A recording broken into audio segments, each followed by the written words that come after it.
Hello children, how do you do? Must be having a great time. Myself, I'm Harar. I'm principal AII College, Barabanki. Today, I shall take up English of class 10.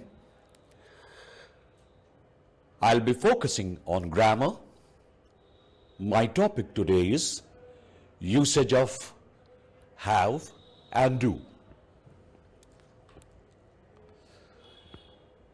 Dear children,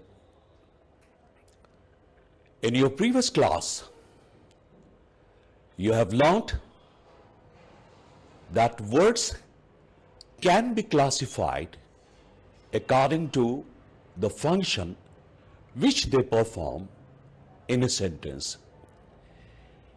And this is called parts of a speech. Today, we shall talk about the most important part of the speech, that is a verb. Verb is the most important thing in a sentence. We cannot think of a sentence without a verb. A sentence may be without subject, it may be without object, but it can't be without a verb.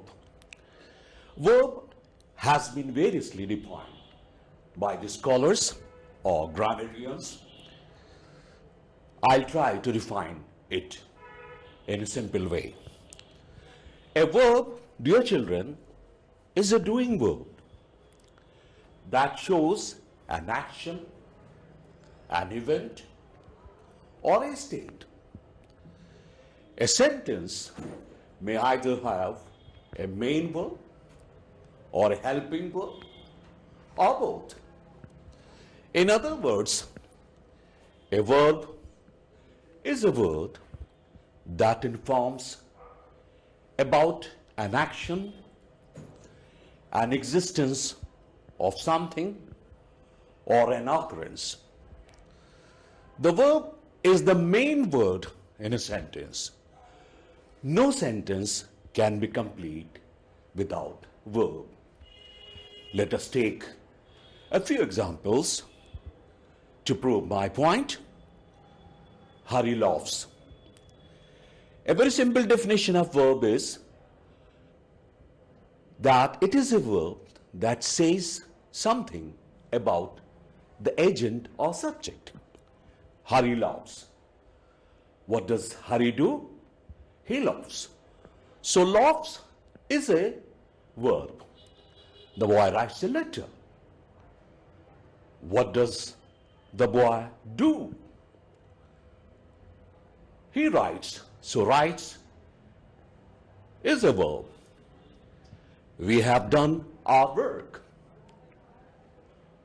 What have we done? What is the subject we doing? We are finishing our work or doing our work. So have done is a verb. I feel scared. What is being said about I? He feels. I feel scared. So feel is a verb. She was late for the school. So was is a verb, Now, we can further classify verbs in many types. And these are main verbs, helping verbs, linking verbs, transitive verbs, intransitive verbs. Dear children, I shall not talk about all the verbs here. I shall confine myself mainly to the helping verbs because it is with the helping verbs that our topic of today, the usage of have and do is concerned. Now, helping verbs. As the name suggests, dear children, helping verbs help or support the main verb. They are also called auxiliary verbs. Examples are, children are playing with a ball. Children are playing with a ball. Or is an auxiliary verb or a helping verb because it helps us to identify the stage in which the action of playing is taking place. So, auxiliary verbs helps us to identify the tense of the sentence, the person of the subject, and the mood, as well. So, or is a helping verb. I was reading my book. Reading is the main verb, was is helping verb. So, what is the function it is doing, It is helping us to tell us that the action is continuing and the action was in the past, They will elect a leader. Once again, will is helping the main verb elect. What is it doing? It tells us that the action will take place in future. My uncle has finished reading the book. Now, finished is the main verb and has is the helping verb because it is helping us to identify the tense and the number of the subject. Now, it is in the present perfect tense. Now, it has been used with verb third and it is in singular, So, has is a helping verb. You can take my pen. Now, here, can is a modal verb. It is a helping verb, Now, children, we are moving on to our main topic, that is the usage of have and do. Have and do along with be or call primary auxiliaries in English language, There are two types of auxiliaries in English language, primary auxiliaries and modal auxiliaries, dear children. So we are going to study the primary auxiliaries have and do. We are not concerned here with be, So have is a primary auxiliary as well as a main verb. We use have as a helping verb and as a main verb. It is an irregular verb. Its three forms are have, had, had. And its present simple form with third person singular is has, Examples are, he has studied a lot, Now the primary auxiliary have becomes has in singular or third person singular, you can say. He has studied a lot. It is now helping us to frame present perfect tense, He has studied a lot. The action began sometime in the past and it is continued up till now, so you can say. So has is a helping verb here. They have learned their lesson. Once again, it is a helping verb and it is in the present perfect tense. It is helping learned. We had left before you got here. Now, it is the second form of have has been used here. And had plus verb thought, this is perfect tense. And when, dear children, we talk of two actions in the past, so the action which takes place first is put in past perfect and the action which takes subsequently is put in past indefinite tense. So had left is past perfect tense, Let us have a drink. Have here is a main verb. It is in the sense of enjoying. I'm going to have a bath, a specific use of have with infinitive. Dear children, we shall study have as a helping verb in the beginning. As a helping verb, have is used with the past participle or verb third of other verbs to form present perfect and past perfect tenses, Examples are, I have heard this story before. Now have is a helping verb. It is helping the main verb, heard, and it helps us to denote that it is in the present perfect tense, She has not visited Agra. Once again, has is a helping verb, and it is helping the main verb visited, present perfect tense. Have you been invited? Present perfect tense, passive voice. You notice the structure of the sentence. Have you been invited? It has been used with been. Once it goes into passive voice, been is added to it. The doctor had reached before the patient died. It is past perfect tense, had plus reached. Just as I told you that if two actions took place in the past, the first action is put in past perfect and the second action or the subsequent action is put in the past indefinite. So had is a helping verb, it is past perfect tense. My elder brother left home after it had rained. Now had plus rained, once again it is past perfect tense because it is helping the verb rained.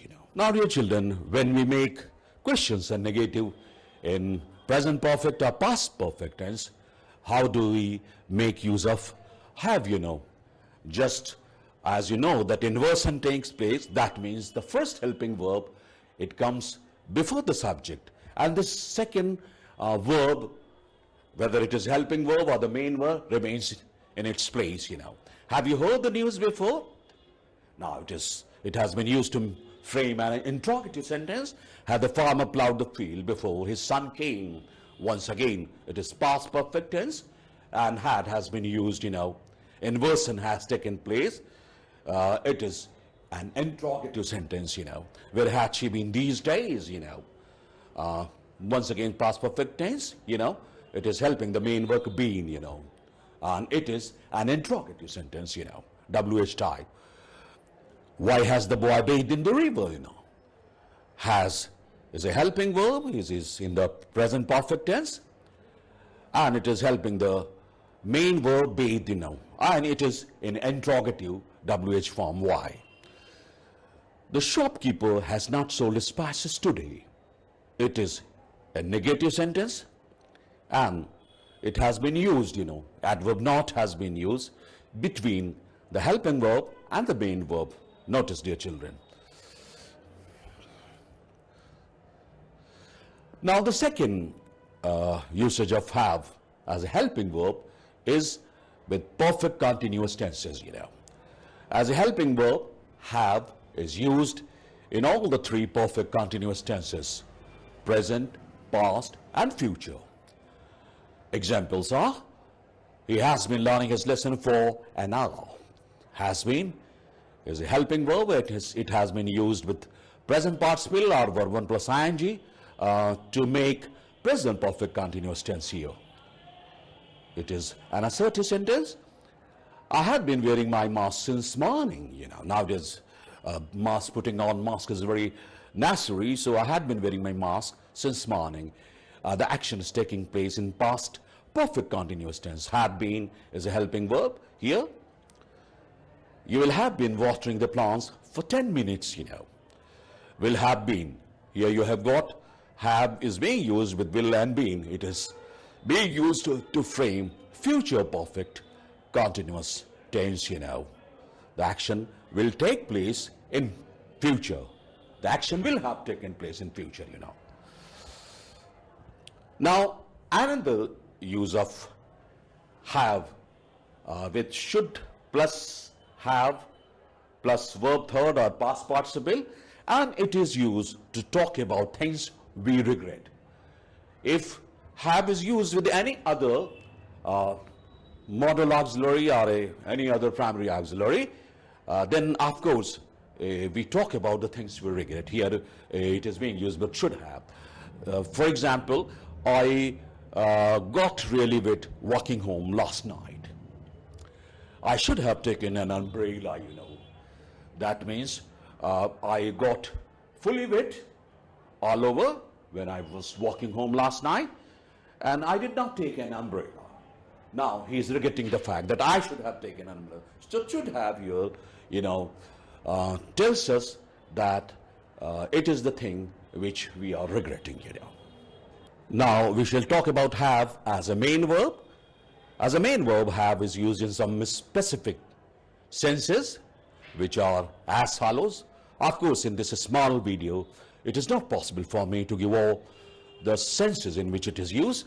I mentioned some of the main important ones, you know. Have plus object is used in the sense of eat, drink, enjoy, experience, or many other things. The exact meaning, dear children, depends on the following. Now, examples are, let us have breakfast, you know. Here have is used in the sense of eating. Let us eat breakfast. Instead of saying let us eat breakfast, we prefer saying let us have breakfast, you know. I had a coffee at the restaurant last evening. Here had is being used in the sense of drinking. I drank coffee at the restaurant last evening. In spoken English, it is preferred, you know. I use had. I had a coffee at the restaurant last evening, you know. Have a good time, you know. Here it is being used in the sense of enjoy a good time. You had difficulty in arranging the money. Now had is used in the sense of experienced, you know.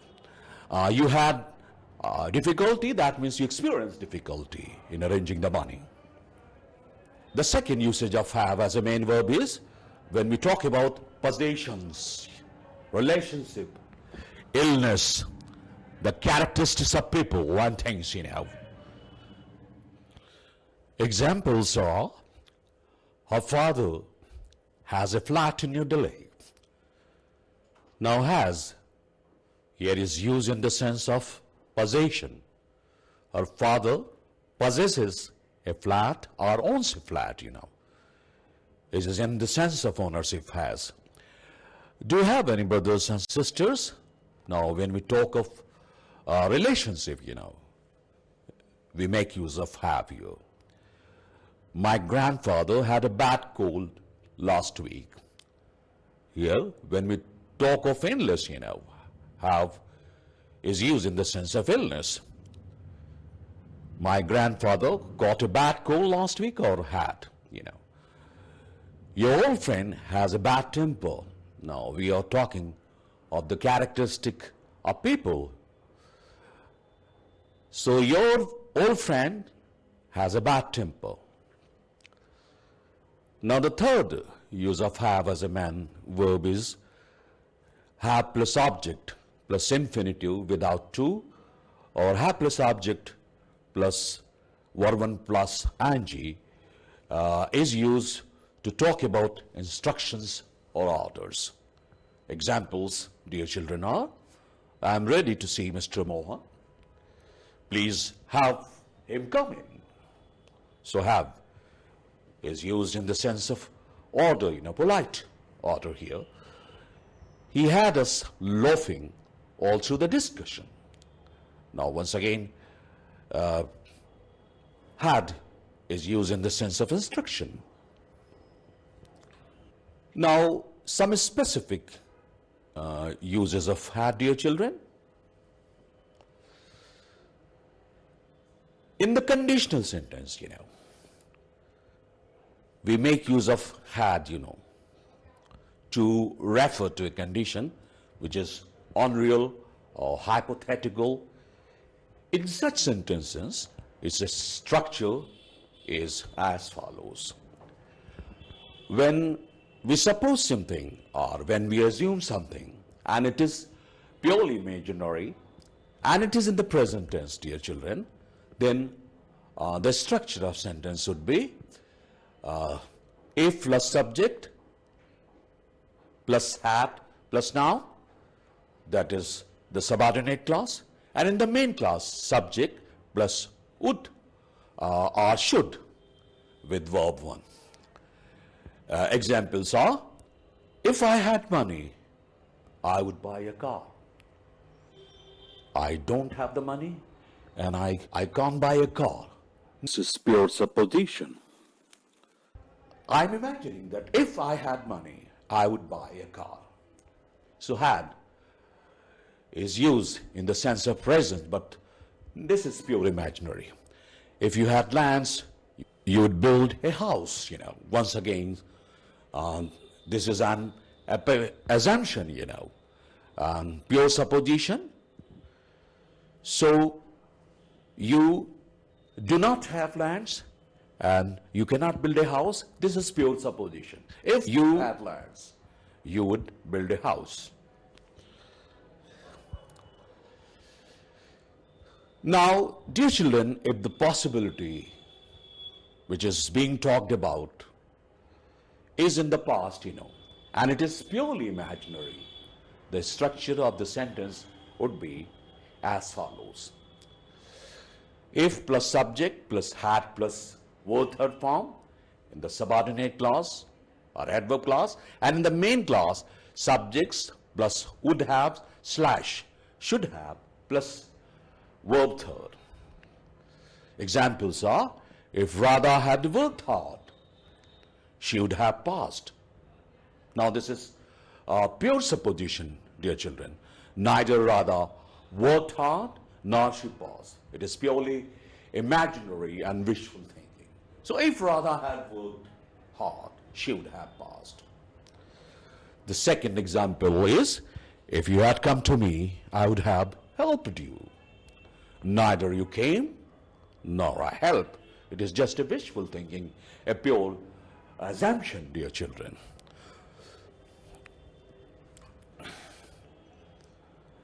Now, sometime we make use of had with better, and after this we have got infinitive and to is hidden, When we make use of had better plus verb 1 to give a strong advice or tell people what to do.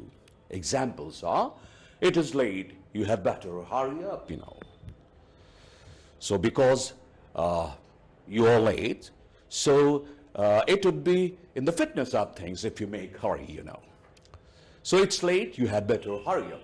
Strong advice. You had better turn that music down before your father gets angry. So before your father gets angry, you have to turn down the music, Now, had plus better refers to immediate future. It is more urgent than should or ought, Example is, you had better do it soon, He's leaving for South Africa next week. Because he's leaving for South Africa next week, you have got to do it soon, So, we talk of had better for immediate future, Had plus better refers to immediate future, dear children, but the form is always past. You have got to remember it. We had better tell him the truth, We are going to tell him the truth in the immediate future, dear children, But the form is in the past, had better.